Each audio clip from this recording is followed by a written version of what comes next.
Subscribe कीजिए हमारे educational channel को और बेल आइकन दबाइए सबसे पहले वीडियो पाने के लिए। प्यारे बच्चों, हमारा पाठ चल रहा है एक बड़ी लोटा, और इस पाठ के अंतर्गत आपने पिछली वर्कशीट में देखा पढ़ा जाना, एक लाला जी होते हैं, उनका अपना अच्छा खासा मकान है, नीचे दुकान है, दुकानों से भी किराया आता है, अच्छा खाते पीते हैं। लेकिन अचानक एक बार पत्नी ने इनसे 250 रुपये की डिमांड कर ली और लाला जी भी अपने रौब में आ गए और 7 दिन में पैसे देने का वादा कर दिया, जबकि लाला जी के पास पैसे थे नहीं। आखिर लाला जी अपना वादा कैसे निभाते हैं? और मुझे गाना आ रहा है कि जो वादा किया तो निभाना पड़ेगा। तो लाला जी अपने वादे को कैसे निभाते हैं, आज के वर्कशीट में जरूर पढ़ते हैं, मजा आपको बहुत आने वाला है। स्वागत है आप सभी का आशीष सर के साथ फ्री ऑनलाइन क्लास में। 17 दिसंबर worksheet number 24 class 8 subject Hindi.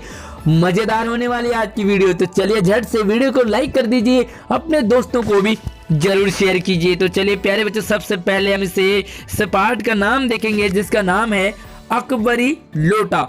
ये अकबरी यानी कि अकबर, जिनको कि आपने इतिहास में पढ़ा था, हिस्ट्री में अकबर के बारे में, ये वही अकबर हैं। और ये लोटा यानी कि जो आपके घर में पानी पीते हैं जिस लोटे से, ये वही लोटा है। तो चलिए अकबरी लोटे को हम आगे बढ़ाते हैं। वादा कर दिया 7 दिन का, लेकिन 4 दिन जब यूं ही बीत गए, रुपयों का कोई प्रबंध नहीं हुआ, तो इनको लाला जी को चिंता सताने लगी। पैसों की नहीं, अपनी प्रतिष्ठा की। एक इज्जत होती है, अपनी इज्जत उतरने वाली है लाला जी की।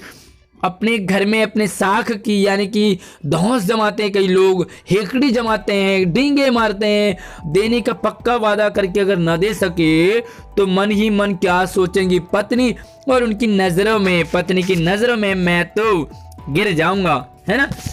अपनी वाहवाही की सैकड़ों गाथाएं सुना चुके थे, बड़ी बड़ी डींगे बहुत मारते थे लाला जी। सोचा पत्नी कहेंगी क्या हुआ आपकी डींगों का, बड़ी बड़ी छोड़ते थे, गली मोहल्ले में भी तो सारी तो धजिया उड़ने वाली है। एक काम पड़ा तो चारों खाने चित्त हो गए। तो प्यारे बच्चों, चारों खाने चित्त होना एक मुहावरा है, यानी कि हर जगह से मार खा जाना। पैसों का प्रबंध नहीं होगा तो पत्नी बेइज्जती कर देगी, इज्जत डाउन हो जाएगी, गली में क्या होगा वगैरह वगैरह। तो चारों खाने चित्त हो जाते हैं।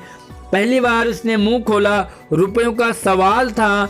इस समय अगर दुम दबा कर निकल भागते हैं तो फिर उसे क्या मुंह दिखलाएंगे। इस समय बड़ी समस्या है, कहाँ से पैसे लाएंगे। तो क्या आपके पास और मेरे पास हो तो हम तो झट से लाला जी को दे देते। अच्छा, कितने बच्चे ऐसे हैं जिनके पास अभी आपके पास 250 रुपये या उससे ज़्यादा है? मुझे कमेंट में आप जरूर बताएंगे।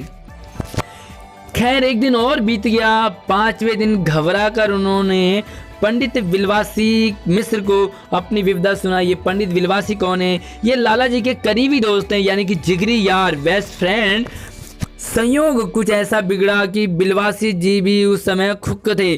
खुक्क का मतलब होता है उनके पास भी पैसे नहीं थे। और जरूरी नहीं कि हमारे पास हर वक्त पैसे हों। आपके पास है 250 रुपये तो कमेंट में आप जरूर मुझे बताएंगे। लेकिन लाला विलवासी जी के पास भी 250 रुपये नहीं थे। उन्होंने कहा मेरे पास तो नहीं है, लेकिन मैं कहीं से मांग के, जांच के, जुगाड़ करके जरूर लेके आऊँगा, और अगर मिल गए तो शाम को आपके मकान में आपसे मिलूँगा। दामल फांसी न कर देगी, केवल जरा सा हंस देगी, पर वह कैसी हंसी होगी, कल्पना मात्र से झाऊलाल को मरोड़ आ जाता है। दामल फांसी यानी कि कोई फांसी नहीं देगी अगर पैसे नहीं हुए, लेकिन जरा सा हंस देगी। और कई बार ना हंसना भी बहुत महंगा पड़ जाता है। कोई हमारे ऊपर हंस दे, वो मारने से ज्यादा खतरनाक होता है। मरोड़ पैदा हो जाती है पेट में। लाला जी सोचते कहाँ से आएंगे, कहाँ से आएंगे। बिलवासी जी आज शाम को पंडित झाऊलाल छत पर टहल रहे थे। लाला जी छत पर टहल रहे थे, कुछ प्यास मालूम हुई, हल्की सी प्यास लग रही थी। छत पे घूम रहे थे लाला जी, सोच रहे थे पैसे पैसे पैसे कहाँ से आएंगे। बिलवासी जी नहीं ला पाएंगे तो उन्होंने नौकर को आवाज़ दी। क्या आवाज़ दी? पानी पिलाने के लिए कुछ मांगा होगा। नौकर नहीं था तो इनकी पत्नी खुद ही लोटा लेकर के पानी लेने आ गई, है ना। तो यहाँ पे देखो, पत्नी खुद ही बिलवासी जी को तो नौकर नहीं है, पत्नी ही पानी लेके आ गई।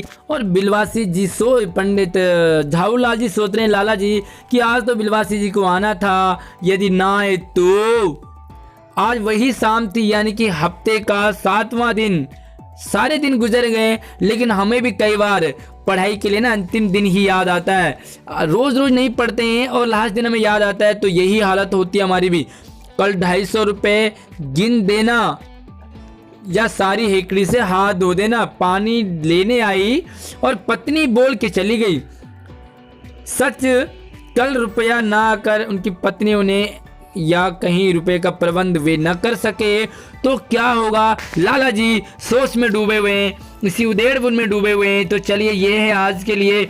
अगली वर्कशीट में हम देखेंगे कि क्या प्रबंध करते हैं, क्या बिलवासी जी पैसों का जुगाड़ कर पाते हैं।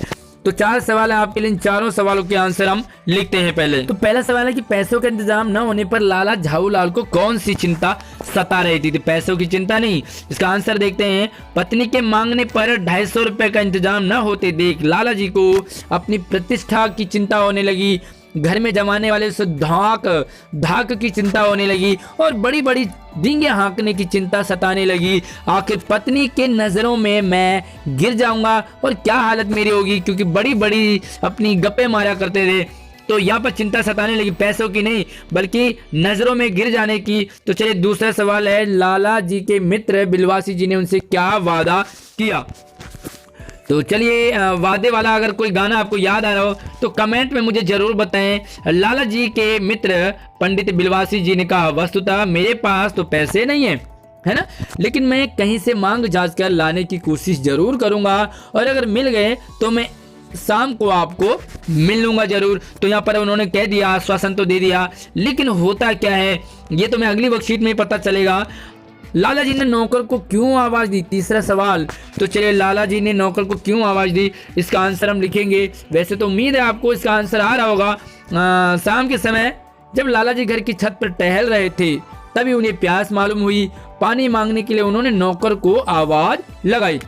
तो प्यारे बच्चों इसका आंसर है पानी मांगने के लिए, लेकिन आपने 8th के अकॉर्डिंग अपना आंसर लिखना है थोड़ा सा डिटेल में, ताकि आपको 9th के लिए रेडी रहें, आप सेट रहें, क्योंकि 9th में हमारे पास बड़े बड़े सवाल आ जाते हैं। चौथा सवाल, वाओ एक्सपीरियंस आपका, क्या आपके साथ भी कभी ऐसा हुआ जब आप किसी से कोई वादा करके उसे पूरा कर पाने की स्थिति में ना हो।